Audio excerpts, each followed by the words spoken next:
Welcome to Brain Health Matters, a show dedicated to helping you improve your health, master your mind, and boost your brain. I'm your host, Kate Kunkle, and in this week's show, we're learning from Ariel Jarvis, a natural health practitioner who's sharing the best ways to improve our sleep and our gut health to improve our brains. Stay tuned. Brain Health Matters is brought to you by Don't Let the Memories Fade. Learn many enjoyable ways to enhance body, mind, and spirit with simple lifestyle changes that will help you improve your memory and your mind. You can create a healthier, more vibrant future with Don't Let the Memories Fade. Available in ebook and paperback on Amazon everywhere.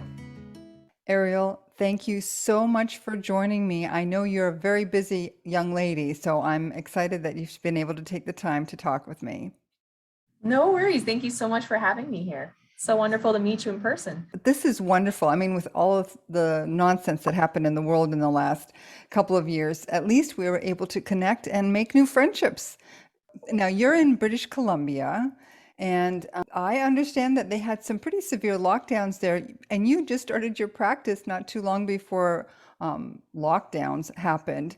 Did you use Zoom a lot when you were dealing I stayed with that? open. I stayed open. I'm a little I had people that needed me. And so I was the only one in my facility that stayed open.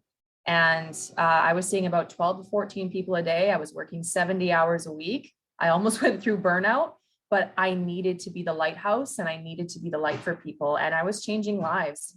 And so I think that it was, I had a layer of protection over me, if you know what I mean. Yes, I do. Oh, I am so glad to hear that you're a bit of a rebel. Me too.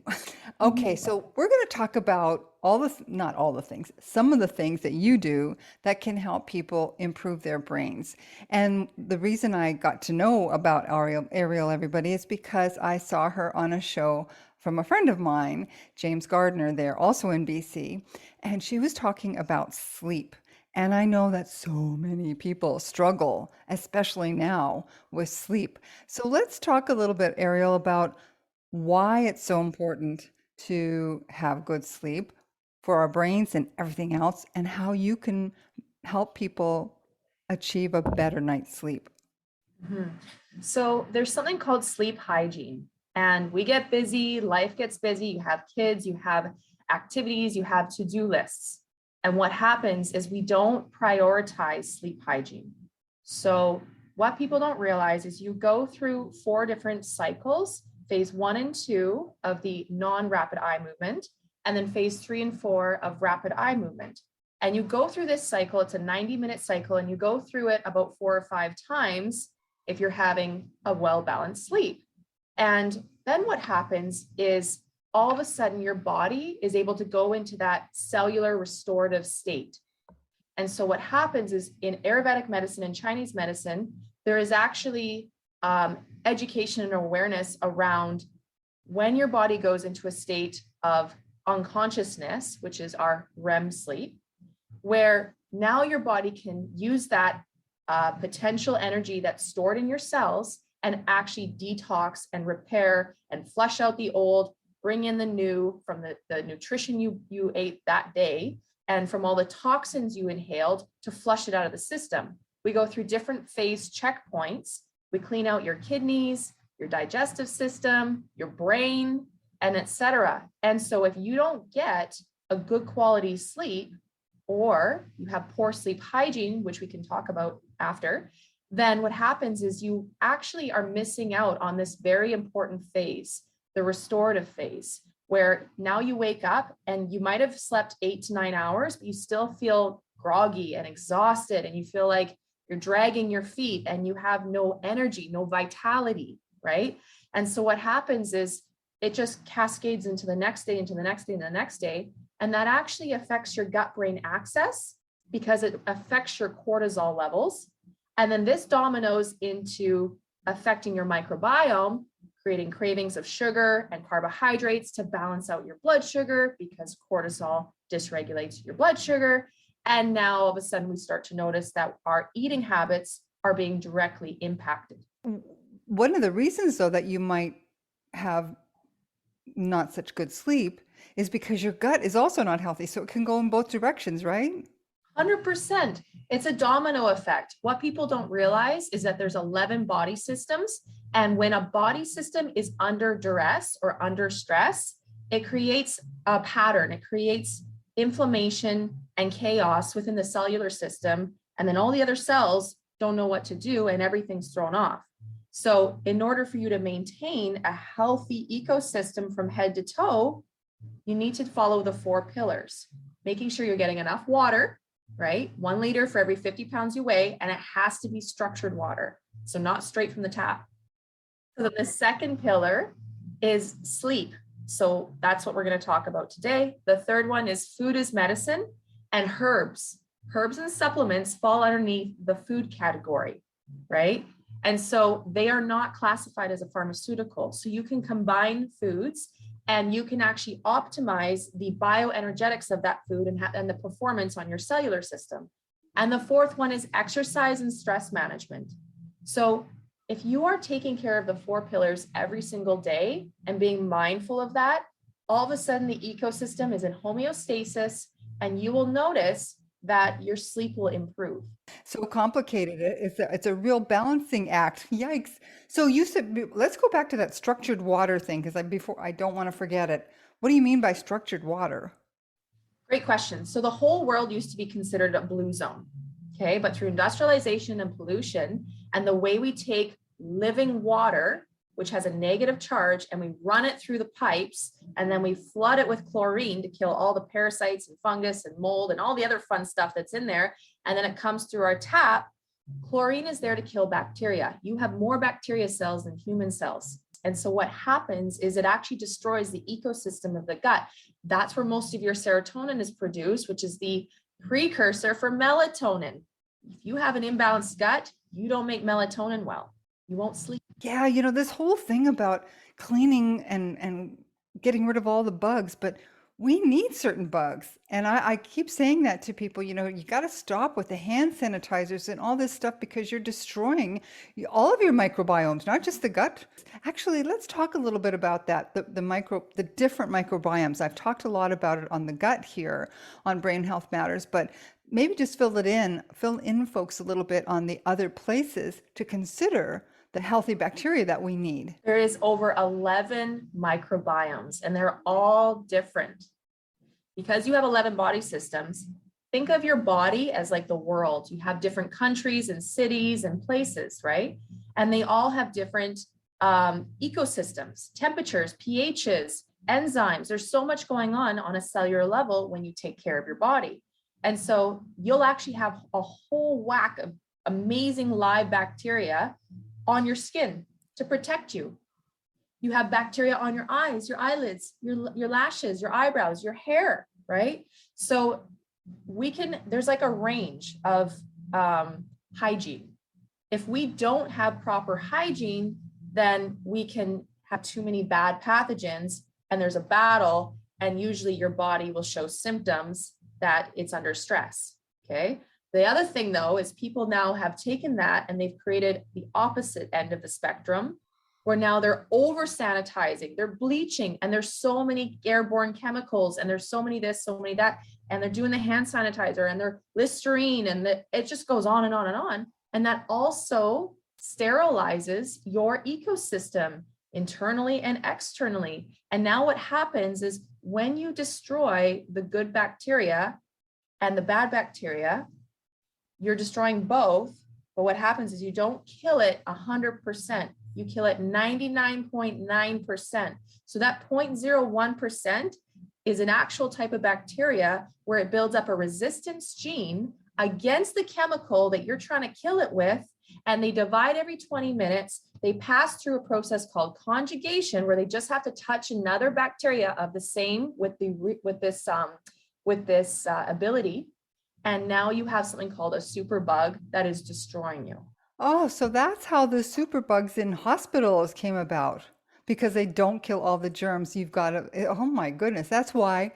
You're leaving the superbug behind, and then you have all these dead carcasses where now he can just gobble up and keep reproducing. What a perfect description of that. It's very, very helpful. Thank you. So let's go back now to the sleep. we've got an issue with the microbiome, but you were talking about sleep hygiene.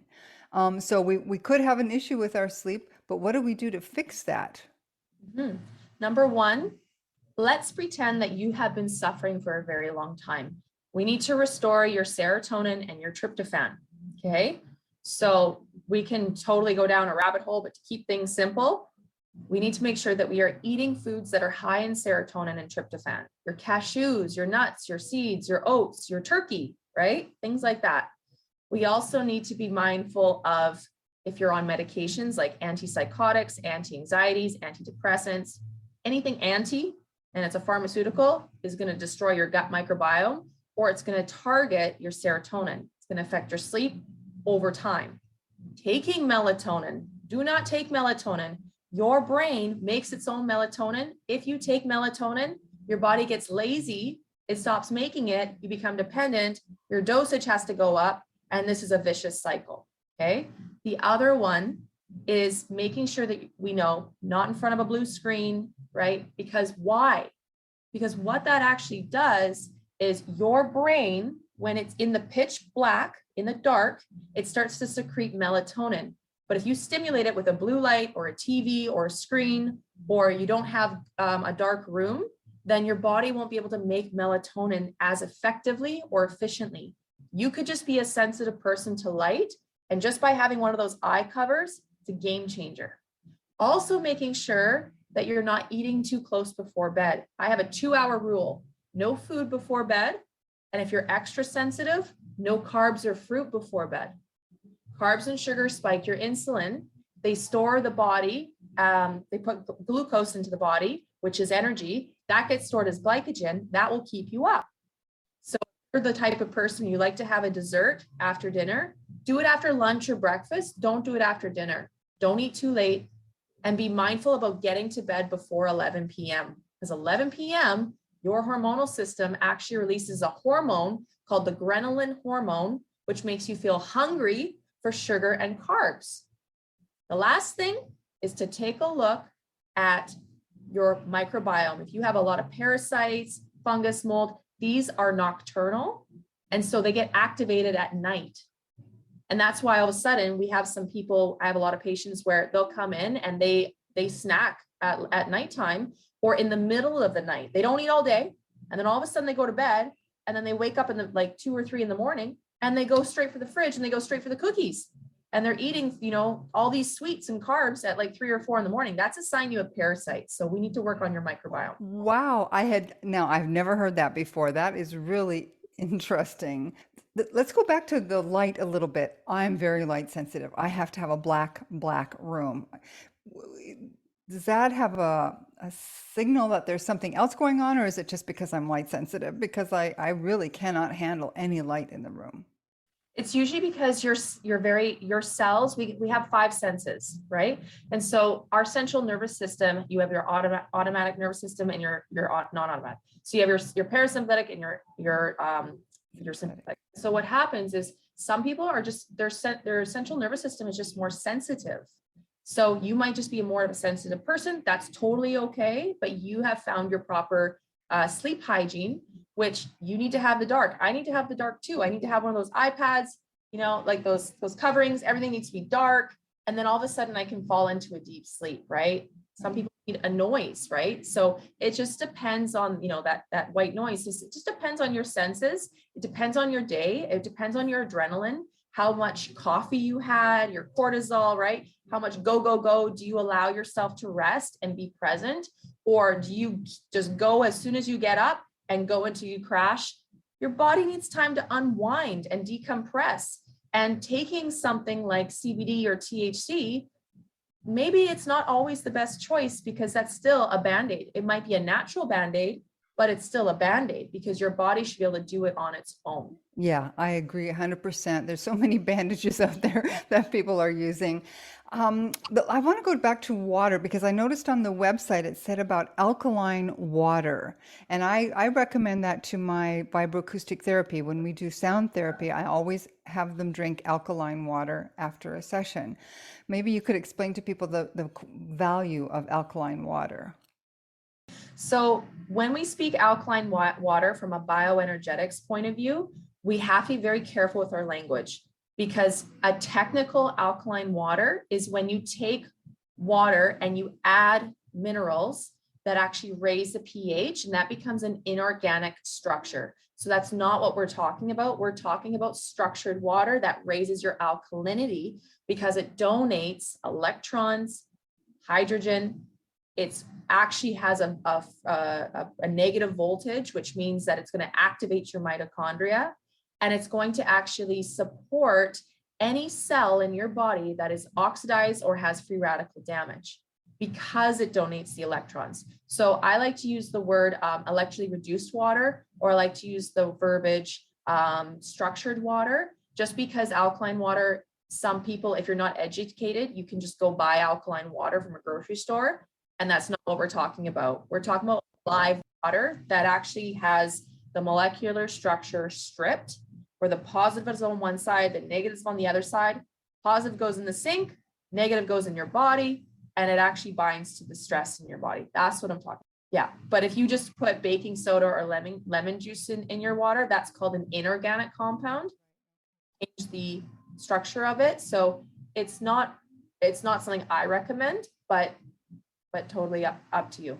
Now let's go to the microbiome again and sleep and the brain, because you mentioned about the brain or getting the toxins from the day or the week or whatever cleaned out.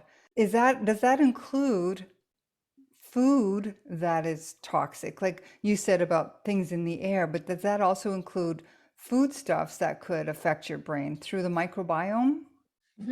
So we have something called a blood-brain barrier. And when you're sleeping, your body can take that energy, because it requires a lot of energy to get your body moving, to get you digesting and all that. So all of a sudden, if you're just laying there unconscious and you don't have to perform those mechanisms or those functions, the body can use all that energy. And through the different phase checkpoints, at the 7th hour is when your brain actually goes through a cleansing period, where it detoxes all the plaque buildup that happened from your gut, because your gut is connected through the vagus nerve to the brain. So the microbiome in your gut, if you have an imbalance, so if you have too much bad bacteria in your gut, they poop, they pee, they throw off the pH, those particles go up the vagus nerve and lodge into the brain, creating plaque buildup. So what happens is when you get into the 7th hour of your sleep, your brain actually cleanses that using the stored water, because your brain is 70% water. And so it will actually flush that out of the membrane, and then your lymphatic system will pick it up. And then the next day, that's why you want to start your day with a lot of water, get yourself moving, because your lymphatic system doesn't have a heartbeat. You have to get your body moving. And then otherwise you can have those crazy toxins that you just flushed out from your sleep. You can have them lodge in different areas of the body and create a blockage. So we've got to get it all cleansed out. So that's why starting your morning with a big glass of water to flush, that's what we're talking about, because there's ammonia in there, making sure you have a bowel movement every single day, because otherwise you're going to have all that stuff just sitting in the body, and then it will actually settle in different areas of your lymphatic system. Wow, that can cause real havoc for sure. You also, in the notes that you sent to me, thank you very much. Let's talk about the herbs that are good for the brain, because I'm assuming that herbs are also going to be helping in this process. So when it comes to herbs, think of those as like, an advantage, right? So you don't want to do that and not do the diet. You want to do the diet, the water, the 4 pillars we talked about. And then if you're like, I want to take my health to the next level and I want to get my brain function optimal, right? I want to feel that mental clarity and being able to multitask and remember things and have all the parts of your brain functioning properly, but optimally, right? Peak performance. So some of my favorite herbs, would be any sort of nootropic, right? That is like fertilizer for your brain. Adaptogens, right? Your brain requires magnesium and trace minerals to send those, they're conductors to send those signals to cell communication. Your essential fatty acids. So making sure you're getting your DHEA, you're getting your hemp oil, your MCT, right? Your healthy fats. You need the healthy fats. You need the trace minerals. Making sure that you're doing the lion's mane, right? Oh, lion's mane, really? It helps with neurogenesis. So every 25 days, your brain makes a new generation of cells called stem cells, which have no identity. So they will actually become the cell that they are neighbor to. And so that's how the brain will heal itself. So you can actually have a piece of your brain removed and it will grow back based on what you feed it nutritionally, which will rebuild the foundation. And so if you have cellular dysfunction in the brain, making sure that you're taking some of these brain activating herbs is a game changer. You will see that performance, especially with dementia, Alzheimer's, Parkinson's, MS, the list goes on. So your neurotransmitters in your brain, they need to be fed. They need to be nourished. They need to be watered. It's just like a garden, right? And so if you're noticing that you have certain diagnosis or you have certain things, remember your cells have a 25-day turnover. Everything you eat and drink becomes the next generation of cells. You can progressively get better or progressively get worse, but your body has the receptors to analyze bioenergetics from your food and herbs, not from synthetics. Pharmaceuticals is a forced reaction. Nature is a natural reaction. Your body naturally wants to absorb it and utilize it and allow it to restore the cells and the brain function. So working on lion's mane, working on, your gut health, working on your water, all of that, and then taking your nootropics, taking your magnesium and your trace minerals and all of that. Perfect. Wow, you are just a wealth of information. I could talk to you for like days. And we will definitely come back and talk about water. Quickly though, hydration. You said how much per pound or per kilogram? 1 liter per 50 pounds you weigh. That's your formula. That's just to maintain. That doesn't include exercise. If you're exercising, you also need to hydrate, or if you're doing a hot sauna or hot yoga, hydrate, or if you live in a beautiful climate, you need to hydrate. But just for maintenance for your body, 1 liter for every 50 pounds you weigh. Okay. So, and then if you exercise or whatever, a little bit more. Ariel, this has been amazing. I promise to keep it under half an hour for you because I know you're very busy. We will talk about water again. The one thing that if you could say to a client, I know there's so much when you do what you do, but if there's one thing that you would say to someone to help them with their brain health, what would it be? Drink water. Drink the right water and drink water. Your brain is 70% water. Your body is 70 to 80% water. Most people, they don't drink water clear water. Don't put your powders or your coffee or your tea. Just start there because that is the first pillar of your health and your brain function. Perfect. Thank you so much. Ariel, how can people reach you if they, now, do you do any kind of consultations online or is everything there in BC? Yeah, so we are a functional clinic. We do Eastern medicine, and we are located in Langley, BC. We can do Zoom or Skype. So we can start with a consult over the phone, we get a free 15-minute consult. Otherwise, if you are in the area, you can also book with us in the area. Our clinic is called Vitality Wellness World. We have Instagram and Facebook, and our receptionist is 604-217-2588. We will put that in the notes as well. Right. Thank you so much, Ariel. What a wealth. And I really appreciate your time. And folks, Ariel's getting married in 4 months. So send her congratulations. Thank you. Very excited. Okay, my dear. Thank you so much. And we'll talk again soon. Thank you, Kate. Thank you so much for joining us for this episode of Brain Health Matters.